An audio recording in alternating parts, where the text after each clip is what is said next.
Olá, Mari, tudo bem, minha linda? Que bom que você tá aí. Oi, Mariana Ribeiro, sejam todos bem-vindos. Vamos falar um pouco sobre contencioso, tema animado, né? Sempre temos tema para falar. Olá, Felipe, tudo bem? Seja bem-vindo. Hoje a nossa live aqui é sobre contencioso tributário. Aliás, eu queria saber de vocês o seguinte: qual de vocês conseguiu ler lá aquele relatório do CNJ sobre contencioso? Vocês conhecem esse relatório? Já tiveram a oportunidade de vê-lo?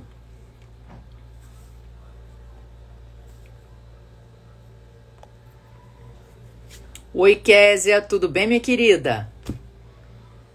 Boa noite, estou falando aqui para o pessoal que hoje o tema da live vai ser contencioso tributário e a gente vai falar um pouco, inclusive, acerca do relatório que foi expedido pelo CNJ em parceria com o INSPER, relativamente ao contencioso tributário. Oi, Marcelo, tudo bem, meu amigo querido? Que bom que você está por aí. Gente, olha só, eu vou dizer para vocês o seguinte, é um relatório grande, tá? Tem 300 e poucas páginas, mas eu recomendo fortemente a leitura, principalmente para quem quem atua na área do contencioso tributário, tá? Oi, Tributário Legal, oi Ana, sejam todas muito bem-vindas. Tributário Legal é Jamile, né? Oi, Jamile. Olha, gente, eu tava comentando aqui que eu achei muito interessante esse relatório do CNJ, por quê? A gente sabe que o contencioso tributário, ele é algo que gera problemas, né? Várias vezes aqui nas lives que a gente tem realizado e tal, a gente tem pontuado. Um dos maiores problemas que nós temos no contencioso tributário hoje tem que ver, inclusive, com a legislação. Afinal de contas, o contencioso tributário, ele tem leis esparsas no âmbito administrativo, a gente sabe disso, e no âmbito judicial, a gente tem a Lei 6.830, que é uma lei simplesmente de uma época ditatorial, que eu coloco o Estado aqui em cima e o cidadão aqui embaixo, né? Você tem que garantir, é uma dificuldade muito grande.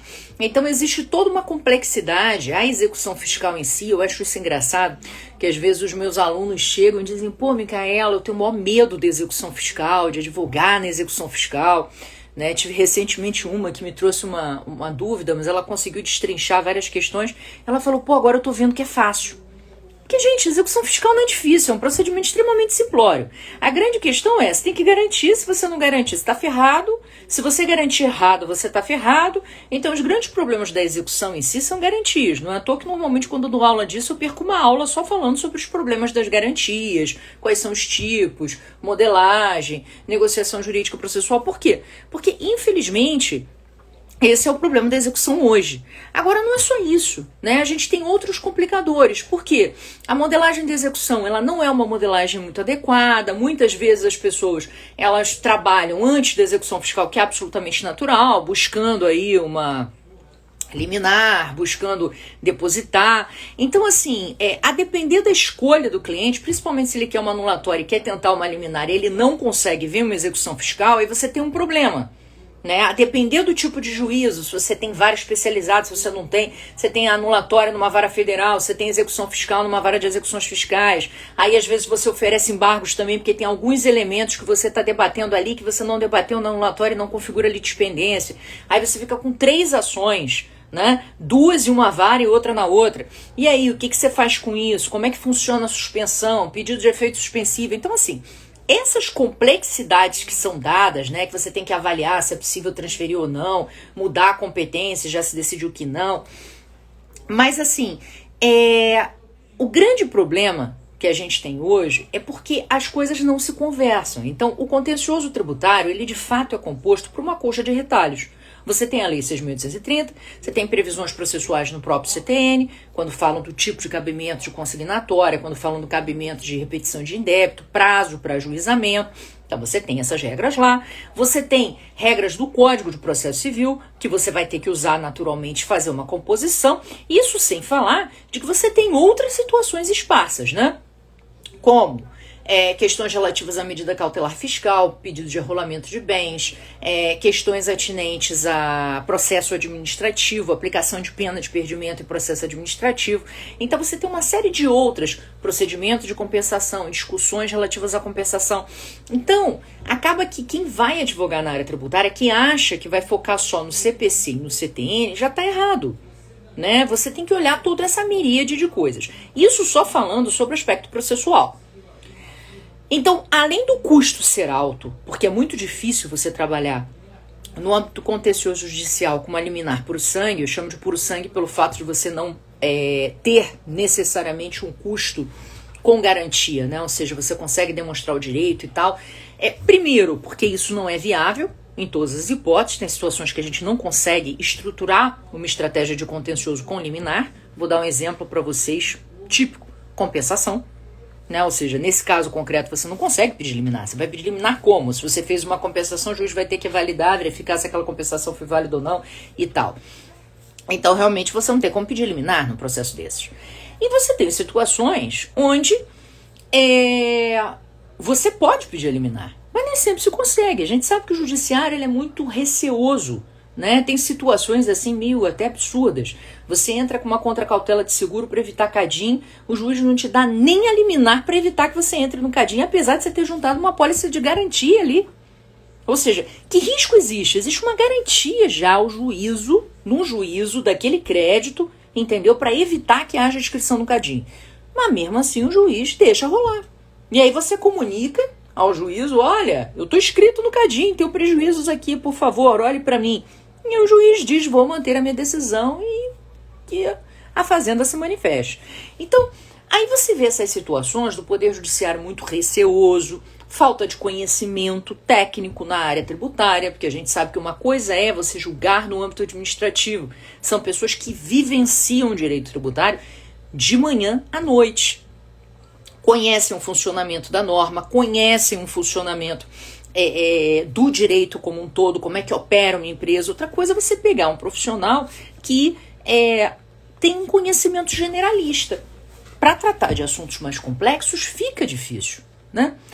E eu não sei qual a percepção que vocês têm com relação a isso, mas a gente vê... Eu vou continuar com o meu binóculo te olhando de longe. Obrigada, Ana.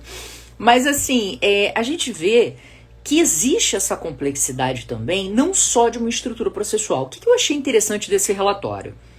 Foi justamente o fato dele demonstrar que o problema do contencioso ele é um problema atinente também à estruturação do judiciário. Então, a falta de especialidade dos juízes, de especialização de varas nessa matéria. Né? Uma outra questão que também foi trazida, que eu achei bastante interessante, eles fazem toda uma análise com base na análise econômica do direito. A análise econômica do direito, muita gente confunde com interpretação econômica do fato gerador. Né? Vocês sabem a diferença? Fala aqui pra mim, vocês já ouviram falar de análise econômica do direito? Vocês sabem a diferença entre análise econômica do direito e interpretação econômica do fato gerador? Olha só, Jamile, esse relatório eu coloquei lá no nosso grupo do Telegram, tá? Do Tributário em Jogo. A gente tem um grupo lá, eu sempre boto essas informações. Mas aí depois, se você quiser, manda pra mim o zap que eu te mando o relatório, tá bom? Veja, análise econômica do direito ela é uma técnica, tá? De análise dos fatos, onde você vai buscar uma perspectiva econômica. Ou seja, você vai analisar sobre o ponto de vista do custo de oportunidade as ações daqueles determinados agentes. Então eu achei bastante interessante, aliás, um aviso para quem está aqui na live. Gente, a gente tem um grupo, tá? No Telegram, que chama-se Tributário em Jogo. Você pode acessar esse grupo aqui no link da bio do Tributário em Jogo, você consegue ir direto para lá. E esse grupo é bem legal porque a gente está sempre mandando atualizações para vocês lá, tá? Bem, então voltando aqui.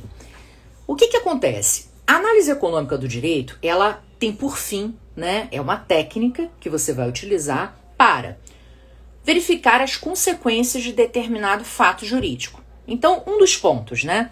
Se usa muito a análise econômica do direito hoje para estudar as consequências de benefícios fiscais que sejam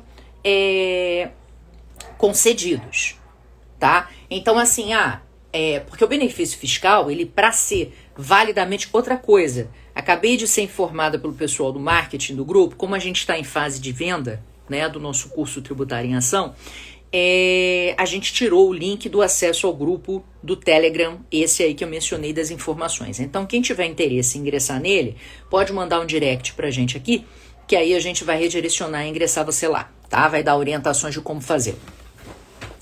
Mas voltando.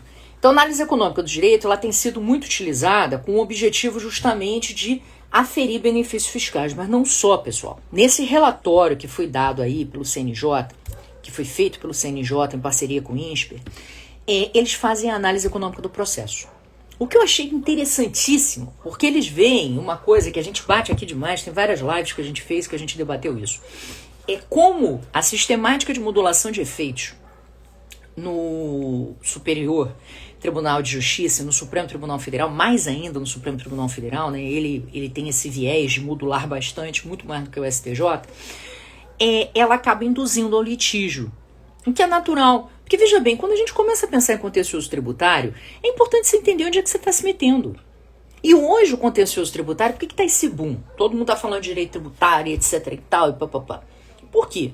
Porque o próprio fenômeno da modulação dos efeitos, que tem sido gerado pelo Supremo, acaba gerando um custo de oportunidade muito grande para o aumento do litígio. Então, o raciocínio que você faz, essas decisões, elas são decisões racionais. Veja, se você já tem experiência prática na área do direito tributário e trabalham com contencioso, com certeza vocês debatem com seus clientes e entre os seus pares o seguinte: bom, peraí, será que tem alguma questão chegando em repercussão geral para o Supremo? Será que essa questão já chegou? Será que é interessante eu já ajuizar a ação agora ou eu posso aguardar um pouquinho mais? Que quando a coisa chega no Supremo e é afetada e é admitida a repercussão geral, em regra você já sabe que você tem um risco ali. Se você não ajuizar a ação e esse processo começar no julgamento, pode haver uma modulação que te prejudique o seu cliente. Então, acaba havendo um estímulo, e cada vez que o Supremo antecipa esses marcos, porque, por exemplo, antigamente se utilizava... Aliás, enquanto estou falando aqui, responde aqui para mim quem atua com contencioso tributário, para a gente saber aí o que o pessoal, que pessoas aqui na live têm mais experiência com esse assunto ou não. Mas vamos lá. Eu estava falando, peraí, deixa eu só me recordar, que eu agora parei, fui falar de um outro assunto e falei do quê? Peraí, um minuto, gente, lembrei. Custo de oportunidade e análise econômica do processo. O que acontece? À medida que o Supremo Tribunal Federal, ele, num primeiro momento, modulava respeitando a data do julgamento. Agora ele está respeitando a data do início do julgamento. Então não é mais a data do final. Por exemplo, no ICMS, na base de cálculo do PIS e da COFINS, o julgamento se deu no dia 17 de março de 2017, se não me falha a memória. Então é essa data. Agora, no julgamento do RE, da energia elétrica, a data foi o quê?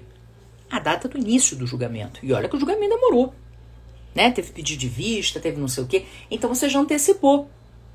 E aí a gente não sabe quais são os marcos temporais. Então o mais seguro hoje, sem dúvida, é você focar em repercussão geral. Foi admitida a repercussão, a tese é boa, meu amigo, já ajuiza. Então o que é isso? Qual o custo de oportunidade? Você está avaliando que é muito mais interessante você ajuizar do que você perder. Porque se você não ajuizar, você corre o risco do seu cliente ficar chupando o dedo. E aí eles fazem uma análise dizendo exatamente isso, ou seja, a partir do momento que a gente vê que existe uma complexidade dentro do contencioso tributário, que envolve não só a complexidade legislativa, que eu já coloquei para vocês, eu estou falando, gente, aqui apenas não somente da parte processual. Querem que a gente entre no direito material? Aí vai piorar. No direito material, só para vocês terem uma ideia, a gente tem da Constituição Federal até hoje, a edição é de mais de 377 mil normas no âmbito tributário. Ou seja, você tem uma complexidade de atos normativos, né? O que faz com que o profissional tenha que estar todo momento estudando, vendo quais são as alterações e tal. Um outro problema que nós temos é a alteração de interpretação do próprio órgão administrativo, que muitas vezes quer aplicar essa alteração de entendimento de forma retroativa. Então foi apontado no relatório a insegurança que é dada pela própria orientação da administração e a falta. Eu achei um dado interessantíssimo, vejam só.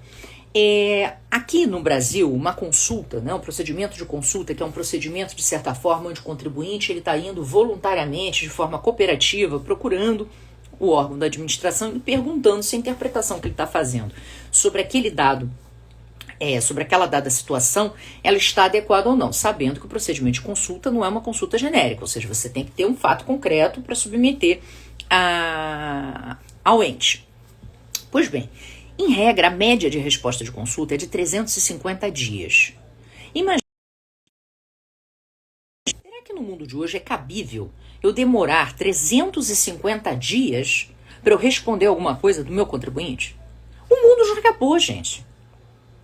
O mundo já acabou. Então as pessoas elas não usam, em regra, esse racional de consulta justamente por quê? Porque sabem que a resposta vai vir depois que tudo já aconteceu. E aí você fica numa insegurança absurda. A lógica no mundo de hoje, na rapidez que nós temos os atos, eu preciso de uma resposta em 30, 40, no máximo 60 dias, não 350 dias.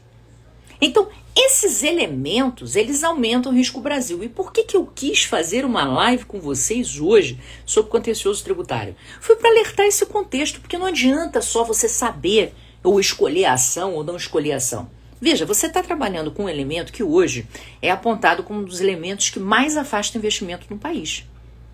Vocês sabem quantos por cento do PIB é hoje impactado pelo contencioso tributário? 75%. Quanto isso representa em termos financeiros? 5,4 trilhões de reais. Ou seja, é muito dinheiro.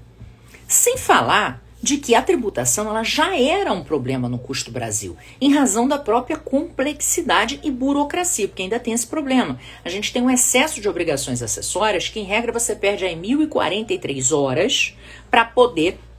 1.043 horas não, dias, para você poder atender essas obrigações todas acessórias que estão na legislação. Então, é importante que a gente tenha essa concepção e que a gente avalie o processo também sobre esse prisma de custo-oportunidade. E por que isso, minha gente? Por uma única razão. Quando a gente pensa, vou ajuizar uma ação, a gente pensa em uma série de variantes, né? Ou seja,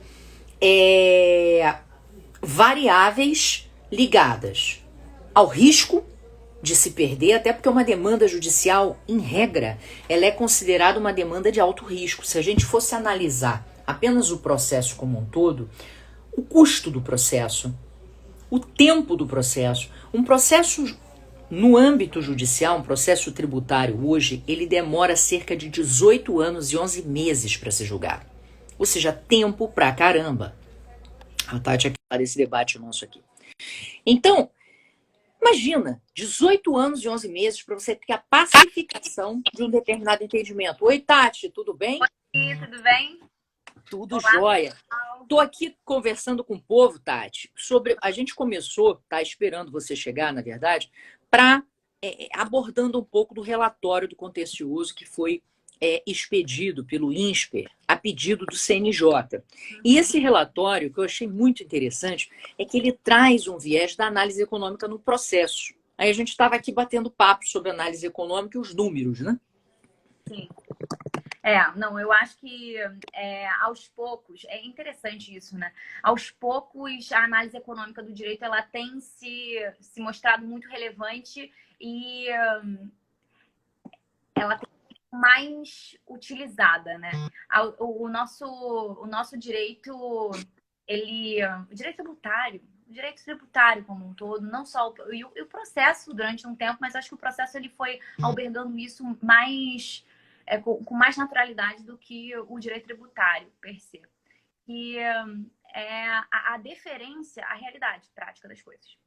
A deferência à materialização de resultados, a consecução dos objetivos alcançados por uma determinada norma. Então, no bojo processual, existe uma tutela de direitos perseguidos, né? A tutela das pretensões. O direito processual ele se caracteriza pela tutela das pretensões e a tutela da pretensão só faz sentido se a pretensão vai ser atendida.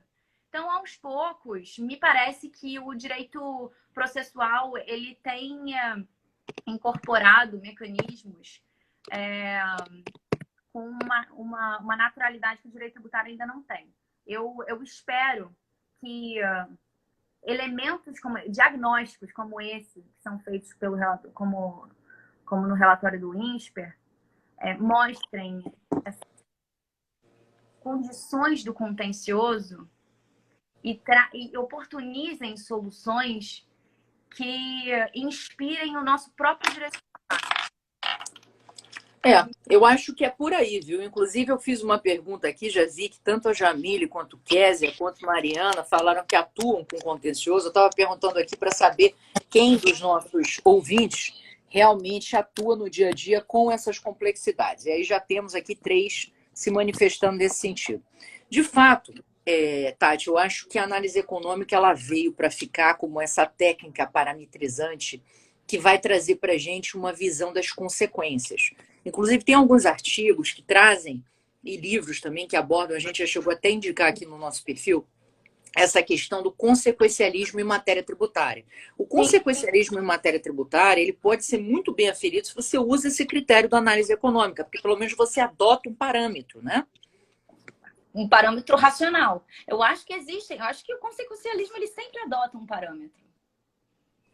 Sim, mas eu digo pela análise econômica, exatamente, não é racional. Método. O problema é o método. O problema é o método e é a possibilidade de outros aferirem, né, a veracidade das conclusões. A análise econômica ela traz essa vantagem, né? Ela explicita o método. Então, quando ela diz, olha, o contencioso tributário é um ponto sensível na gestão de todo o acervo judicial, ela está levando em consideração aspectos metodologicamente adequados. E isso está sujeito à aferição. Não que a gente precise fazer isso em matéria de contencioso tributário, porque eu acho que na nossa prática a gente vê que isso é um problema no cotidiano. Mas é interessante quando a gente vê isso materializado em números, porque isso nos dá, pelo menos me dá, não sei se é porque eu ainda sou muito nova e sonhadora, mas me dá uma esperança de que certas modificações sejam implementadas num lapso temporal não muito irrazoável, sabe? Se os problemas eles são reiteradamente, relatório após relatório, replicados e demonstrando que os problemas eles seguem sólidos, piores, ou então que eles vão melhorando a partir de implementação de determinadas alterações, isso me parece ser um elemento eloquente e que pode nos dar um certo ânimo para a nossa prática por vir. Não, também acho. Eu acho que é por aí e acho importante também o pessoal fazer uma diferenciação, porque eu já ouvi, inclusive em algumas palestras, a pessoa confundindo interpretação econômica do fato gerador com análise econômica do direito. A análise econômica do direito, ela não constrói norma, ela dá dados para você. Tanto é que ela é utilizada no direito tributário para, por exemplo, análise de concessão de benefícios fiscais. Agora você está trazendo esse racional para a discussão do processo tributário dentro do relatório, ou seja, o relatório é inspirado em análise econômica do direito. E aí você tem a interpretação econômica do fato gerador, que ela não é usada no Brasil até em razão do princípio da legalidade tributária. Então, aqui eu não posso incorporar a norma impositiva algo que nela não está. Então, se eu estou querendo comparar, porque o efeito econômico de um arrendamento mercantil é similar ao efeito econômico da compra e venda. Então, vou considerar tudo igual? Não vou. Não vou considerar igual. Se o fato gerador não me dá abertura para isso, eu não posso pensar no efeito econômico para poder integrar a norma. Então, isso é uma situação de interpretação econômica do fato gerador, uma doutrina que teve uma pegada grande na Alemanha e etc., mas que não é cabível no Brasil pelo sistema que nós adotamos constitucional. Então, é importante que a gente faça essa diferenciação, porque eu vejo que muita gente publica artigo, inclusive, metendo pau na análise econômica do direito como se fosse interpretação econômica do fato gerador. Aí não dá para fazer, né? Uma confusão. Agora, É uma coisa que eu acho que é extremamente relevante a gente pensar, já que estamos atuando aqui nesse universo de contencioso tributário.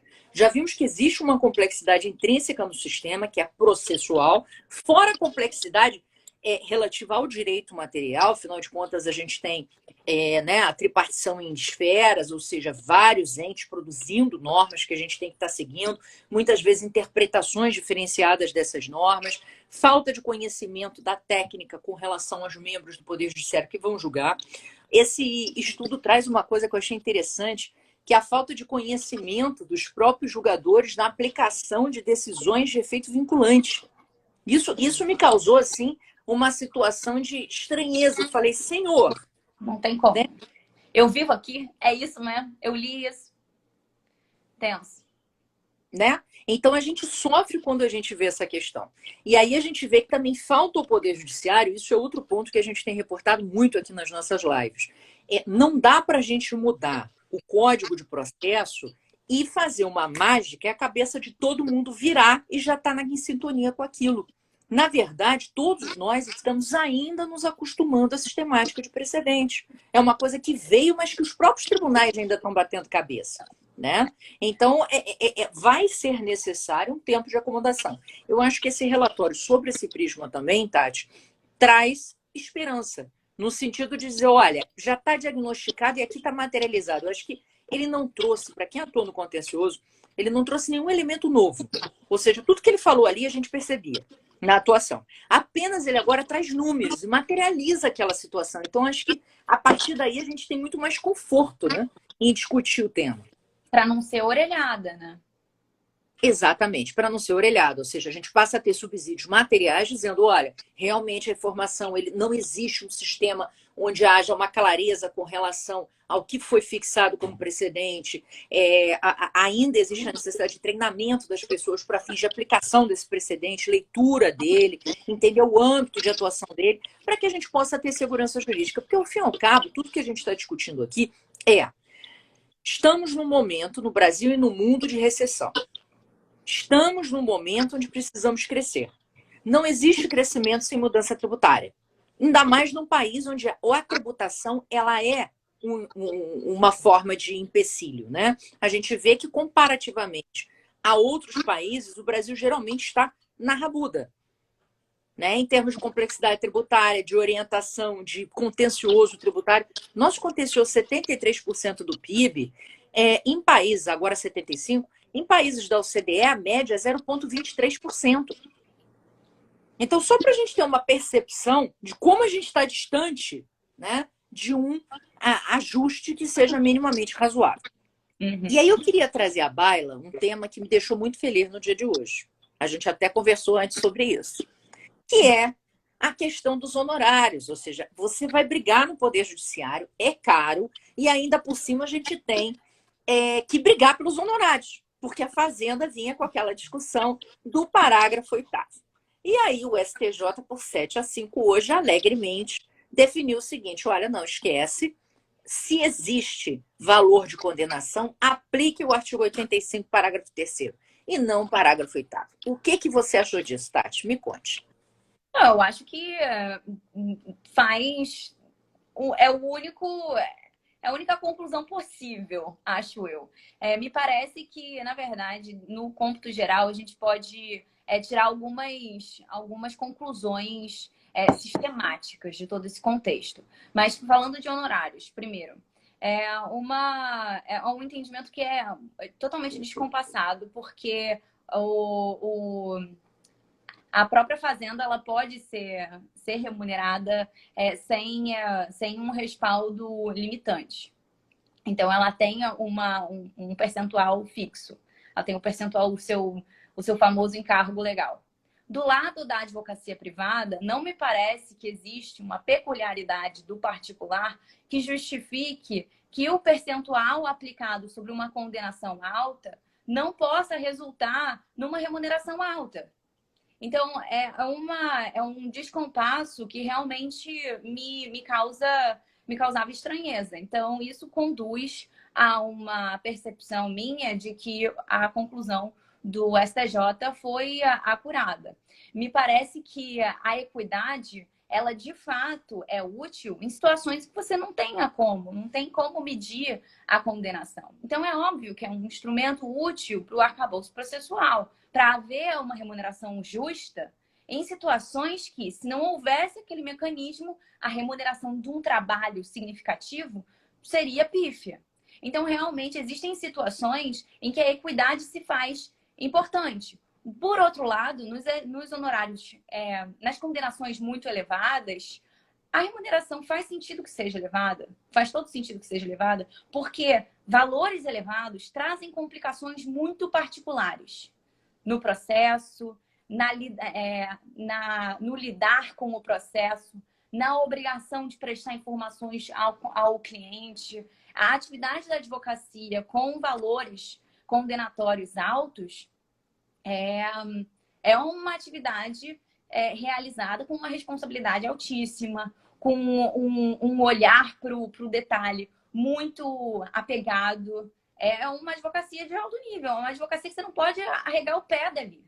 É muito cuidado, é muita cautela, é uma dedicação enorme. Então, é uma responsabilidade enorme, é um risco enorme que o advogado se sujeita se aquilo degringolar ou sair um pouco do passo dentro daquilo que é possível para ele diligenciar. É óbvio que ele não está obrigado a ganhar nada, mas ele está obrigado a fazer o mínimo da responsabilidade do seu cargo, da sua função ali, enquanto patrocinador de uma defesa, né? de uma causa daquele cliente. Então, o fato do valor do débito, do crédito, né, ser grande, significa sim que o trabalho é particular. Não existe uma equiparação de trabalho para... É óbvio que existe pontos em comum, mas o nível de responsabilidade é outro. Me parece que, nesse sentido, o STJ ele caminhou para uma única conclusão razoável. A Aninha está colocando aqui que realmente, com o passar do tempo, maior fica o nível de responsabilidade do advogado. No que eu concordo, mas eu queria botar para a baila algumas questões. Veja, qual é a alegação que normalmente a gente ouve para a reforma aqui no TRF2, por exemplo? Isso era bem comum, a gente vê isso bastante. A alegação de redução dos honorários e não aplicação do parágrafo 3º, mas sim do parágrafo 8º. Existe um enriquecimento sem causa da parte. Aí eu pergunto só uma coisa. Eu gosto de, nessa hora, eu piso, né, no freio e beleza, ok. Então significa que se eu defino, digamos, um honorário de acordo com o tabelamento de 1% sobre o valor de uma causa alta, vamos colocar aí um número redondo, R$1 bilhão é a causa. E aí eu aplico lá meu honorário de 1%. Pô, vai ser uma fortuna, o advogado privado vai ganhar uma grana. Ok. Aí eu pergunto a você o seguinte, quanto é 20% sobre 1 bilhão? É maior ou menor?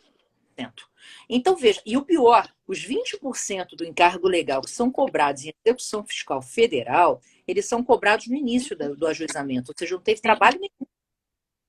Uma loucura. Independentemente do trabalho que foi desenvolvido pelo advogado ali, já está garantido 20% de encargo legal. Então, assim, que enriquecimento é esse? Como é que eu posso compreender que existe um enriquecimento sem causa sob o prisma da advocacia privada? Porque o particular enriquece, mas o público não. Não faz sentido. Exato. E mais, que aí é o ponto. A gente ficou falando desde o início da live até agora a complexidade do sistema contencioso tributário, ou seja, para entrar normalmente eu tenho que casar dinheiro, eu tenho que dar garantia, eu tenho que ficar que nem uma louca lá, despachando com o juiz, aquela coisa em cima do processo. Então, o trabalho que eu tenho para desconstituir um crédito, até porque vem aquele mantra, né, da presunção de liquidez e certeza e veracidade, presunção relativa e tal, que vai contra nós nessa hora. Isso. Será que isso não é mais uma justificativa para, por exemplo, se eu tivesse que fazer uma diferenciação entre a advocacia pública e privada na concessão de honorários, eu deveria considerar que o advogado privado deveria até ter um privilégio em relação a isso, já que existe uma dificuldade clara de suspender a exigibilidade do crédito, bloquear a execução fiscal, de limitar a garantia. Com certeza. O que justifica isso? Não, de fato, eu estou plenamente de acordo. E todo esse contexto, né, do contencioso, esse trancamento do judiciário, ele tem que servir para algo pragmático. Ele tem que servir para algum tipo de progresso.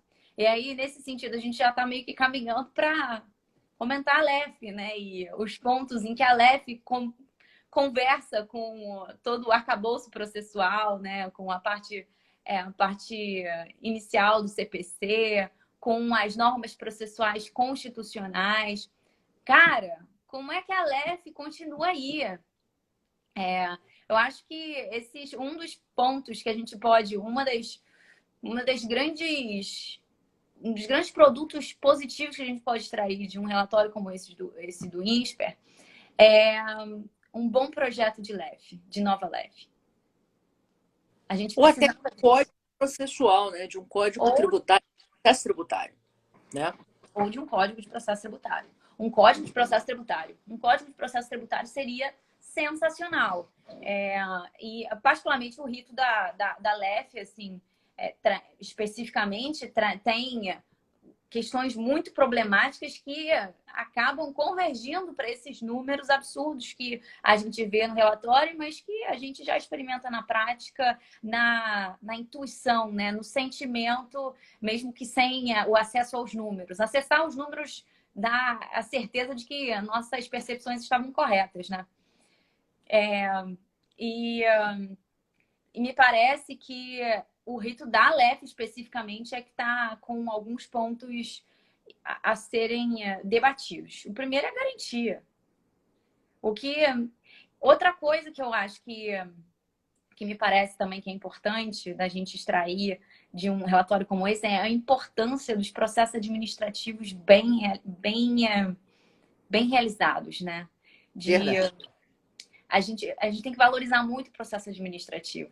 E se o processo administrativo puder também dar espaço para algumas melhorias, eventualmente, por exemplo, o fim do voto de qualidade foi algo que impactante, que pode conduzir a melhores resultados no longo prazo, em relação a esses números apurados pelo INSPER. Então, quem sabe, muitas discussões que iam parar no judiciário e que, até por força da própria natureza do voto de qualidade, contemplavam uma controvérsia razoável para poder gerar dúvida no judiciário. Então, assim, me parece que essa foi uma alteração no processo administrativo que já pode, em algum momento, gerar frutos nesses relatórios. Eu espero que esses relatórios continuem sendo tão diligentes e constantes, periódicos, né, como estão sendo. E esse é o primeiro ponto. Segundo ponto, eu estou indo e voltando, na verdade. Segundo ponto é a lei da LEF.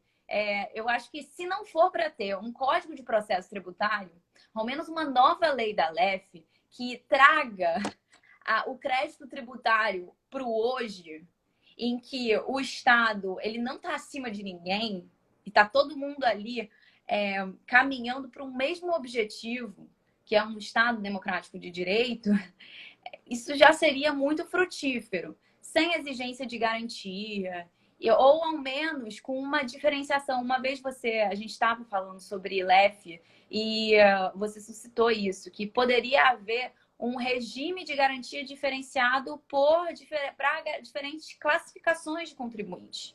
Os contribuintes eles poderiam estar sujeitos a uma diferenciação em função da natureza do seu débito, em função do porte do seu débito, em função talvez de algumas particularidades do seu próprio processo administrativo, por exemplo, se ele foi autuado se ele também foi autuado por infração administrativa, se ele foi penalizado, né? Se teve aplicação de multa agravada, se teve fraude envolvida.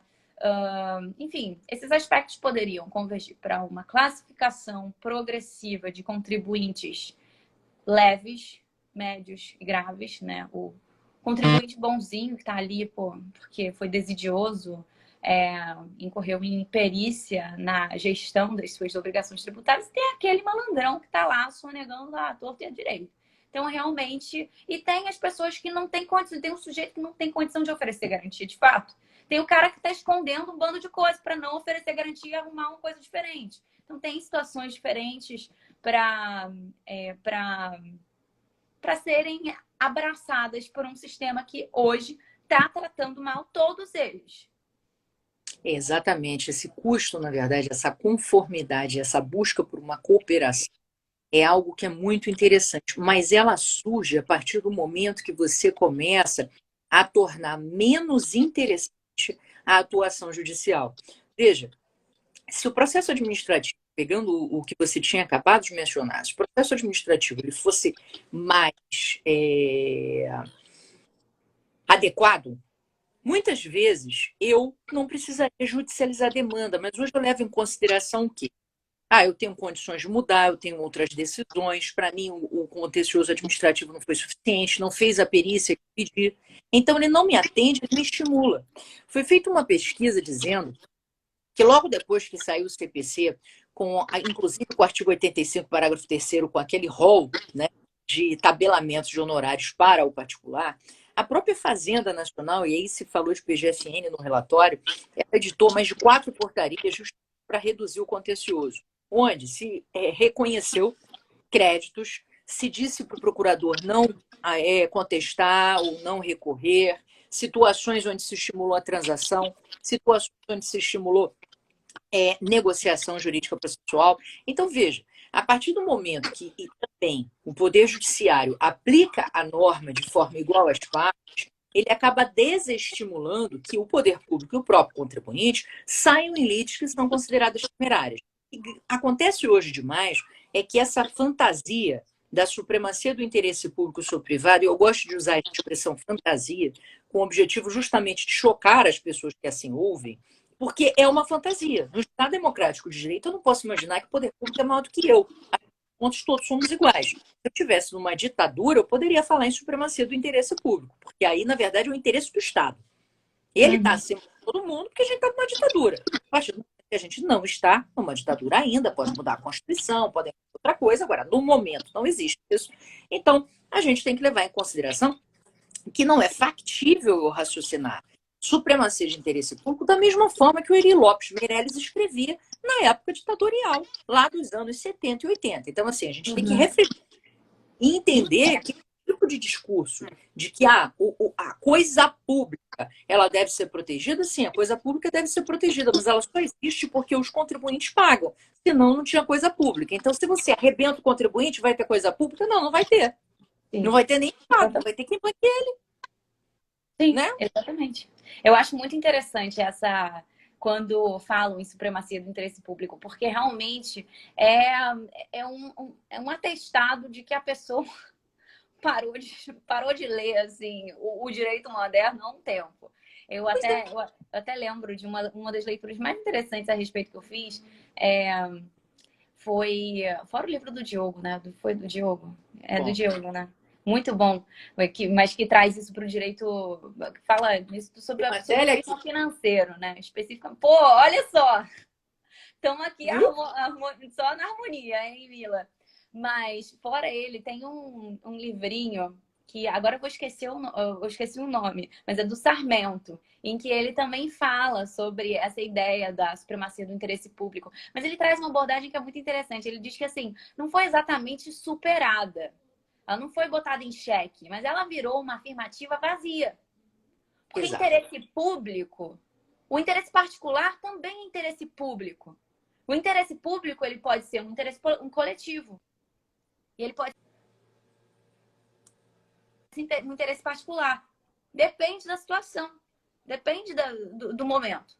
Na legislação, no direito tributário, que é regido pela legalidade tributária, você não pode perseguir um crédito, você não pode coagir a satisfação de um crédito que foi constituído fora dos limites em que é legítimo. Então, paciência. Paciência, você não vai... então, se existe algum argumento de defesa, você tem que você tem que garantir o maior espaço para que essa defesa seja apresentada. Assim como do outro lado, você tem que abrir o espaço para a administração tributária, mostrar todos os elementos a partir dos quais ela identificou que aquela infração tributária foi cometida, que faltou tributo a pagar, que tem um crédito de fato. Então, você abre para os dois. E eu, particularmente, até nesse sentido, outra coisa que eu lembrei, a gente está fazendo aqui várias recomendações de leitura, né, para as pessoas. Aproveitem, gente, porque são leituras bacanas mesmo. Tem o livro do Pedro Lameirão também, que fala da emancipação da prova no processo tributário. E no âmbito desse livro dele, ele fala desses truncamentos do processo judicial tributário, como que esses momentos de tranca que são sedimentados na presunção de legitimidade da CDA, como que eles evitam que a prova seja apreciada. E ela está ali. Ela estava ali, o fato estava ali para ser apreciado. Ele ia resolver o problema. Ana, Pedro Lameirão, assim mesmo, tá certinho. Um livro excepcional, super recomendado. Muito bom mesmo. E então, realmente, acho que talvez uma comissão possa ser encomendada para produzir aí um código de processo tributário, ou ao menos uma nova LEF. E eu recomendaria para a comissão o livro do Pedro, talvez ele próprio, para compor a comissão. Pois é, hoje já tem um grupo, né, que está estudando esse relatório que foi expedido com o objetivo de tentar gerar essas propostas aí legislativas ou até de alterações estruturais, tá? Sim. Agora, o que eu acompanhei, né? A gente estava lá. A gente está direto lá, vendo o povo que está lá e tal. Então, o que eu acho é torcer para que essas pessoas tenham, né, realmente encontrem resultados positivos, porque a gente precisa disso para o país desenvolver, gente. O investimento estrangeiro está saindo, o investimento nacional está saindo, estão parando de investir no país. E a gente tem que pensar que tributação está vinculado à economia, crescimento econômico. Não é só uma matéria elitizada que a gente estuda, ou que a gente ganha dinheiro aqui discutindo, advogando para um ou para outro. Não, faz parte do desenvolvimento do país. É algo que vai muito além. Aliás, é o que mais me captura dentro da discussão de lei tributária a importância da tributação dentro da estrutura de um Estado, de uma sociedade, e, obviamente, a tributação justa, porque não basta a gente buscar só a arrecadação. E é essa a nossa função tributarista, seja no âmbito do contencioso, seja no âmbito consultivo. Claro que você busca eficiência tributária para o seu cliente, mas uma pessoa que trabalha com ética profissional vai buscar eficiência tributária aliada à melhor forma de justiça fiscal dentro dos sistemas que nós temos previstos aí na legislação. Agora, um ponto importante é o seguinte: hoje o contribuinte ganhou uma grande coisa. Ele realmente conseguiu afastar a aplicação do parágrafo 8º da equidade nos casos em que ele ganha em face da fazenda pública sendo aplicado o parágrafo 3º. Agora, isso só vai ter uma utilidade plena a partir do momento que a gente consiga derrubar o encargo legal e demonstrar que o encargo legal efetivamente não foi recepcionado, foi revogado pelo CPC de 2015, a lógica que você quiser construir. E existem diversas lógicas a partir dessa questão. Então, o que eu quero chamar a atenção aqui, junto com a Tati, para vocês? É que não existe só tese tributária. As pessoas têm uma mania muito grande de falar só em tese tributária. Então vou falar da tese da incidência de imposto de renda e contribuição social sobre o lucro líquido no depósito judicial.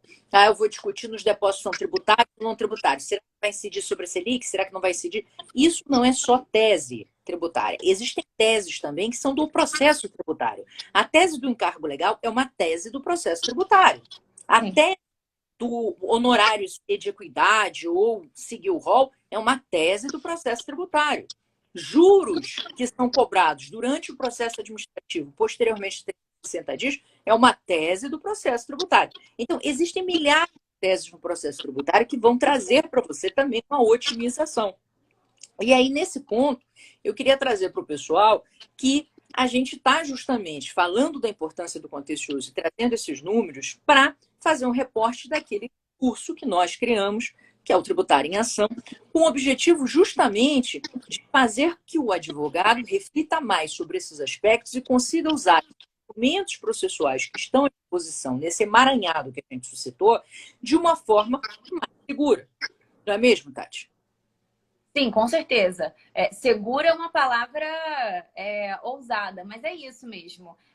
A partir do momento que você conhece os fundamentos teóricos sobre as quais essas teses se sustentam, a partir do momento que você entende como é que você manipula, quando que elas são convenientes à apresentação, a partir do momento que você vê esse contexto de complexidade, do contencioso, e constata que passar por ele é uma tormenta, é importante se munir de um bom barquinho, né? Você tem que...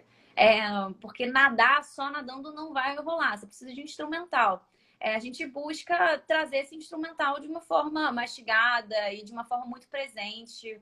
Até mesmo por isso a gente apostou para esse curso em uma modalidade com aulas ao vivo, para a gente estar ali junto e debatendo. São questões que ainda estão em aberto, não foram resolvidas. Não são as teses tributárias em sentido estrito, que alguém já fixou um precedente, e aí você só precisa ter o número da tese e saber fazer algumas conexões de analogia para aplicar rubricas diferentes, talvez.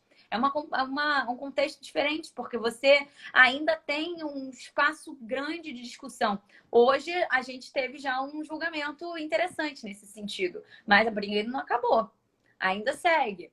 Então, é importante se munir do instrumental, porque são teses que ainda não foram referendadas em definitivo, ainda não existe uma segurança sistêmica. Então, você tem que ter uma segurança instrumental para aparatar a sua própria prática, os seus instrumentos, o seu processo, os seus atos no patrocínio de uma determinada causa.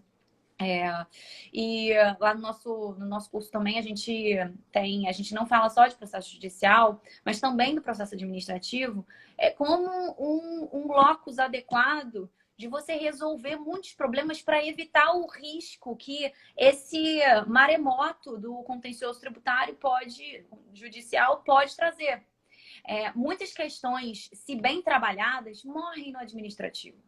Então, a gente tem essas preocupações no Tributário em Ação, o nosso querido curso em que a gente tentou trazer, em que a gente traz essa abordagem um pouco mais pragmática das questões processuais que auxiliam no patrocínio de causas tributárias. E outra, né? A gente, dentro das aulas, com os alunos, vai trazer justamente as discussões dessas teses e a aplicação da estratégia, qual é a melhor estratégia. Porque Sim. a melhor estratégia, gente, para judicializar, e aí isso varia muito, se você está cuidando de um caso para um cliente, se você está cuidando de uma carteira para um cliente, você tem uma estratégia de trabalho que varia de acordo com isso. Então, não existe a estratégia certa, ela varia demais. É importante que você saiba trabalhar com essas variáveis para você poder escolher a melhor opção para o seu cliente naquela situação. Eu acho que isso é o mais importante. Não existe resposta pronta e direito. Então, Estratégia não é fórmula. não é, você tem que pensar. E aí a questão é, justamente a gente criou esse curso com o objetivo de fazer você pensar, tá? E não é só isso. A ideia é importante que você atue com segurança, que você pense, que você tenha uma visão crítica do direito tributário para você poder atuar como profissional crítico, ético e responsivo. E mais, a gente criou uma comunidade.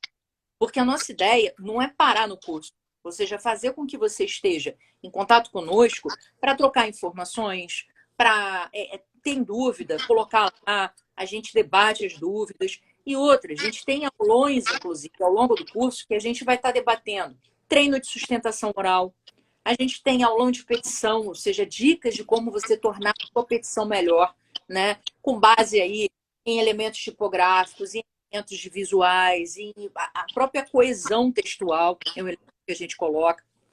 Então, assim, são pontos que a gente procurou estruturar nesse curso com o objetivo de ser o mais completo para você sair de lá com vários inputs. E isso não é só para quem está começando a advogar, isso também é para quem já advoga há muito tempo. Afinal de contas, a gente sempre traz, né? Eu já tenho mais de 20 anos de prática profissional, estou sempre aprendendo. Cada hora que eu faço alguma coisa, que eu leio alguma coisa, estou aprendendo coisa nova. A Então, gente às vezes se acostuma também a uma determinada forma de realizar as coisas. E às vezes, mesmo que a gente seja super experiente, a gente precisa que alguém dê talvez um pitaco diferente. Não para a gente mudar, mas talvez para a gente pensar. E às vezes mudar. Exatamente. Né? Tati, e um ponto também muito relevante. Outro dia eu estava falando aqui, porque na semana passada houve um julgamento do STF, onde ele entendeu que a questão dos crimes previdenciários, também a representação fiscal para fins penais, ela tinha que ser segura e só poderia ser encaminhada quando do final do processo administrativo. E aí eu fiz um story aqui e até perguntei, e aí, você sabe qual é a repercussão disso para a sua estratégia como tributarista? Muita gente respondeu não. Nem sabia que tinha impacto. Mas, gente, tem todo. Porque, veja bem, se o seu cliente não quer ter nenhuma possibilidade de ter uma ação penal, você precisa saber que a tua estratégia vai estar vinculada a uma ação. Qual? Depósito ou pagamento com ideia. Não tem outra. Você está vinculado. Então, esse tipo de questão penal, agora, ainda mais que ele está sendo utilizado como forma de coação, né? A gente precisa ter esse pensamento. Então, o contencioso tributário é só tributário. Você precisa entender um pouco de direito penal. Não é à toa que a gente tem. Não adianta ficar brigando que não tem fraude, não tem fraude, não tem fraude. Você precisa oferecer algum elemento no momento para contingenciar o risco, que o seu cliente não está afim. Se ele for briguento, tudo bem. Mas aí é uma outra coisa. É um elemento não jurídico que você vai compor a sua decisão estratégica. Acho que isso é uma coisa também interessante que a gente traz no curso, né? Acho que a gente traz uma abordagem realista do que é estratégia processual.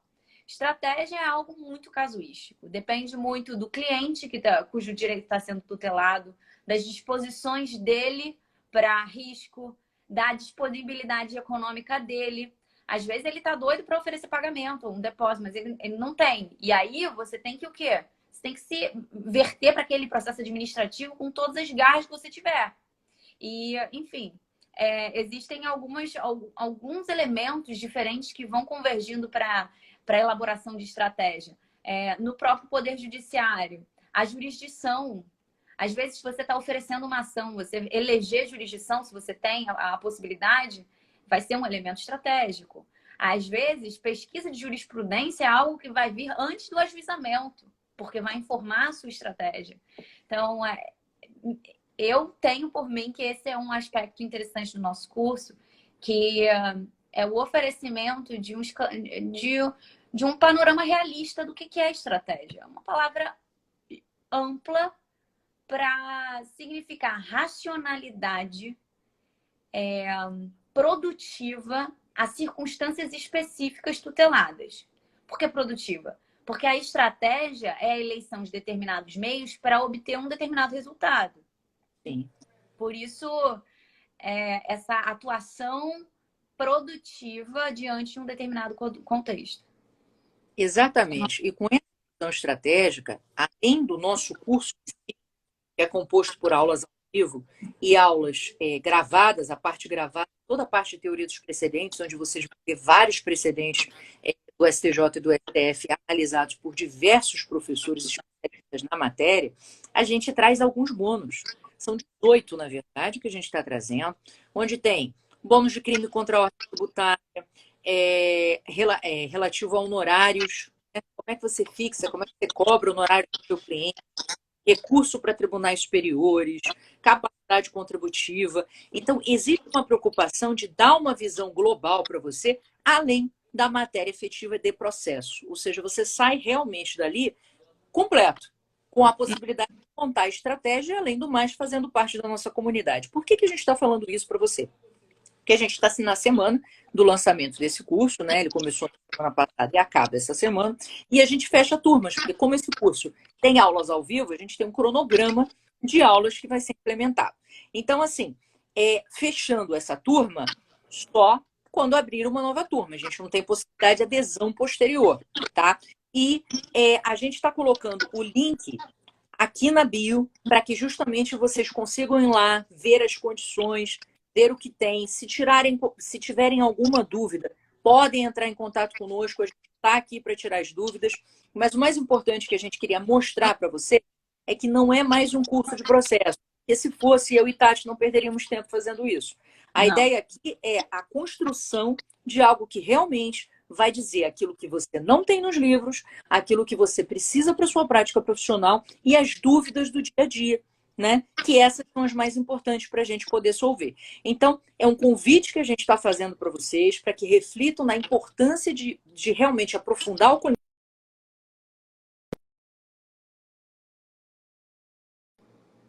e atuar no contencioso da melhor forma, tá, pessoal? Porque realmente foi um produto que a gente fez com muito carinho e a gente está vendo o resultado com os alunos que entraram na primeira turma. As pessoas, Georgia já colocou aqui para vocês o link. Então, assim, vocês tendo interesse de olhar lá, tem todas as condições, tem todos os bônus escritos, então tem tudo. Uma coisa importante é que essas aulas que a gente vai estar Gustavo, eu te peço que entre lá no link para você dar uma olhada, porque tem formas de pagamento, tem várias coisas lá. Então, dá uma Gustavo, olhadinha. tem no link Qualquer... da bio do Tributário em Jogo, no link da Mila, tem no Tem link do aqui meu também. pessoal também. Dá uma olhadinha lá, porque tem mais detalhes também. E eu queria também fazer um complemento do seu panorama. Gente, sobre o módulo de precedentes, eu acho que é interessante que o nosso curso, ele, pela pegada processual que ele tem, ele se dedica não só ao esclarecimento de como você trata bem discussões de fato, que são discussões tributárias muito frequentes, mas que não são tão bem abordadas em vários cursos, que se dedicam mais às teses, mas a gente também tem o bloco em que a gente aborda como você trata a tese tributária e tal. E esse módulo de precedentes, para mim, assim, é uma pérolazinha ali no nosso curso, não só pela colaboração que a gente teve com tanta gente excepcional, né? Tantos advogados tributaristas top do mercado, mas também pela metodologia aplicada, né? Existe um módulo teórico, né, que explica a teoria dos precedentes, como é que você usa aquilo a serviço de otimização do processo e propulsionamento da sua demanda, da tutela do seu direito, mas também existem aulas específicas, cada aula dedicada a um precedente super paradigma do direito tributário recente. Assim, todos os julgados mais importantes dos últimos anos estão lá.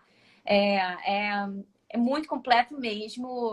Me causa dúvida se existe alguma abordagem tão completa assim.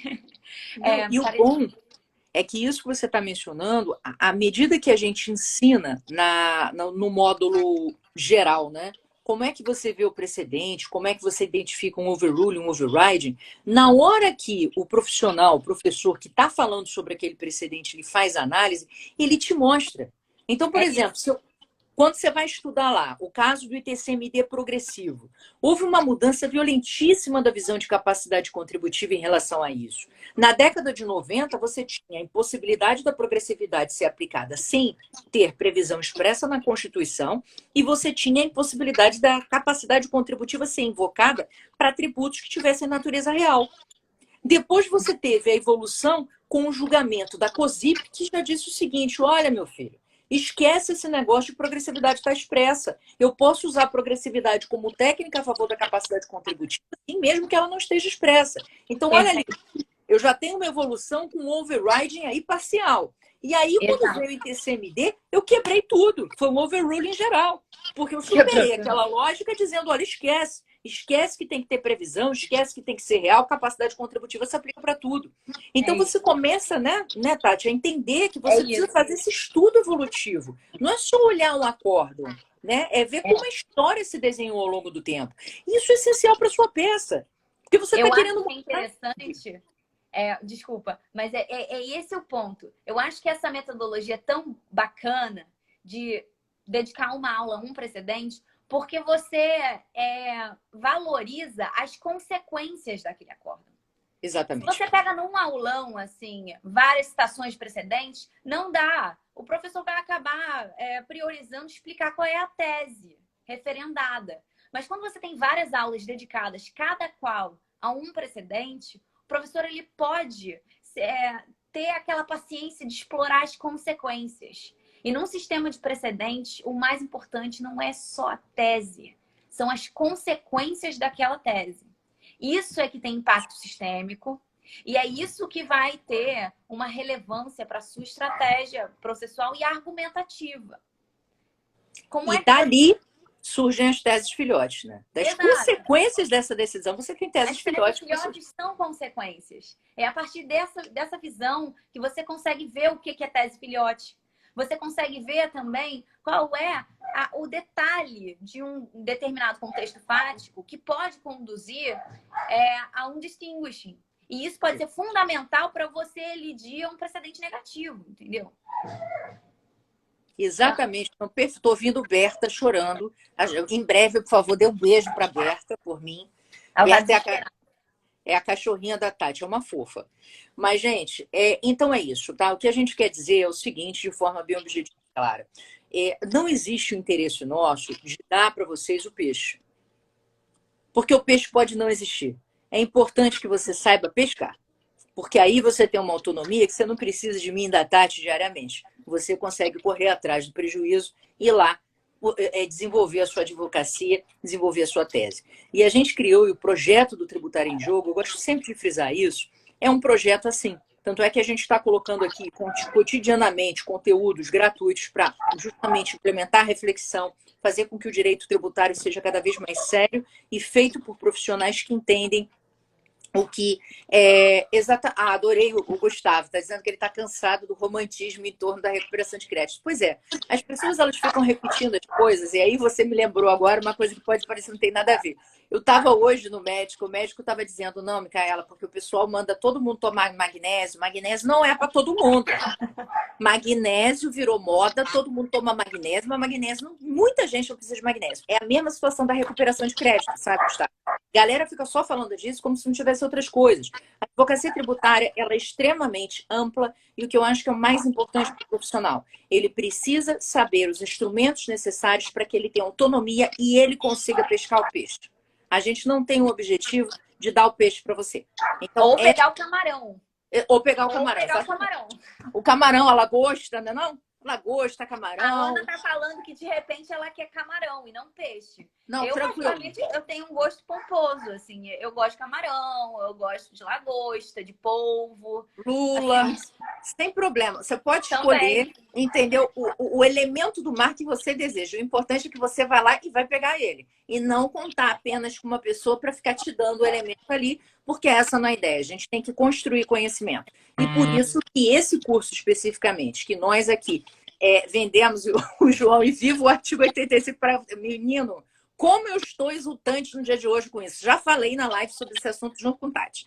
Mas, assim, a ideia é essa, gente. É a gente construir conhecimento. E não é à toa que a gente criou a comunidade Tributária em Ação só para esse curso. Porque a ideia não é só um curso. A ideia é a gente criar uma comunidade de troca de experiências e desenvolvimento de entendimento. É isso que eu queria passar para vocês. Agradecer pela presença de todo mundo que participou aqui, até porque eu sei que eu estou com fortíssimo concorrente. Tem jogo do Flamengo, tem jogo do Vasco, tem Fluminense. Está uma alegria hoje em jogos, né? E a gente falando aqui sobre direito tributário. Eu sei que você ficou com Flamengo e Vasco, já imaginei, tá? Apesar de nós dois torcemos para um grupo e a Tati para o outro, mas a gente entende também, a diversidade é importante. Pois é. Então, assim, acho que é por aí. E o mais importante é isso, gente. Agradeço profundamente. A live vai estar gravada, então se você quiser depois ouvir os números, até porque esses argumentos às vezes são muito saudáveis de você utilizar em outras esferas. Então, não deixem de assistir desde o início, não deixem de recomendar aqui o Tributário em Jogo, porque a gente está sempre produzindo conteúdo para vocês e muito feliz com o feedback que a gente tem recebido. Não é, Tati? É isso. Não, demais, assim, é uma felicidade estar junto da Mila e de vocês dentro desse projeto que é o Tributário em Ação. Esse curso é maravilhoso, assim, não porque a gente está criando, mas pela comunidade que a gente criou. É um locus de debates, não é uma coisa unilateral, não é só a gente jogando conteúdo de um lado para o outro, a gente estimula o debate ali, porque muito do direito tributário, principalmente envolvendo direito às teses tributárias processuais, nada está fechado, a gente precisa debater, a gente precisa abrir para o discurso, a gente precisa ouvir o outro, a gente precisa contingenciar a certas situações, debater as situações.